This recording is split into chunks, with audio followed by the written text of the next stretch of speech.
In the Souls franchise, there's a certain boss in each game that separates itself from another by difficulty, location, and moveset.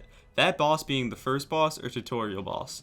I wanted to go over what separates these bosses throughout each game and give them some sort of position on ranking them, starting with Dark Souls 1. When you first enter the Asylum area of Dark Souls 1 and you walk into the large room, you are ambushed by the Asylum Demon. Without a weapon, the player is forced to run away, hide, fetch their weapons, and the flasks. The design of this area is well structured, I believe, having a great gloomy dark atmosphere with some secrets. Although the main boss of this area I can't say I'm particularly fond of. It almost seems like a gimmick in a way, where you have to do a large part of its health while plunge attacking it, and after this plunge attack it's pretty much free game from there. And the only other way you can really beat this boss without plunge attacking it is picking black fire bombs as your keepsake.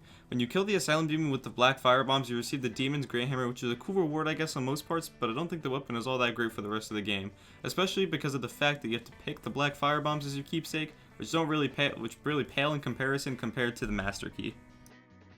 Moving on to Dark Souls 2, however, there is really no true tutorial boss. You can really pick from the Last Giant, Pursuer, or even the Dragon Rider. Considering everyone cheeses the Dragon Rider and the Last Giant is abysmally easy, I consider the Pursuer as an appropriate first boss. Although some players can technically gimmick him considering the fact that he has two large stationary crossbows in his room that do most of his health, fighting the Pursuer in a normal fashion can feel like a rewarding fight as he is a parryable, dodgeable boss. Not having any insane moves or any big AoE moves, he feels like a very fair fight. Other than that though, there's not much I can say about it because it's Dark Souls 2 we're talking about here. I can appreciate some of the bosses in this game, including the Pursuer though. I really like it when the first boss of the game feels like it's more teaching you in a way how to play. In Dark Souls 3, I love the fact that the first boss is second phase, making him more deadly. Given that he is parryable as well, makes him a boss that most players remember. Also, the fact that you encounter a stronger variant of him later on makes the game similar to Margit. Both bosses are also unlock key areas and items needed to progress the game. I think because of this, Iudex Gundyr is one of the best bosses on this list.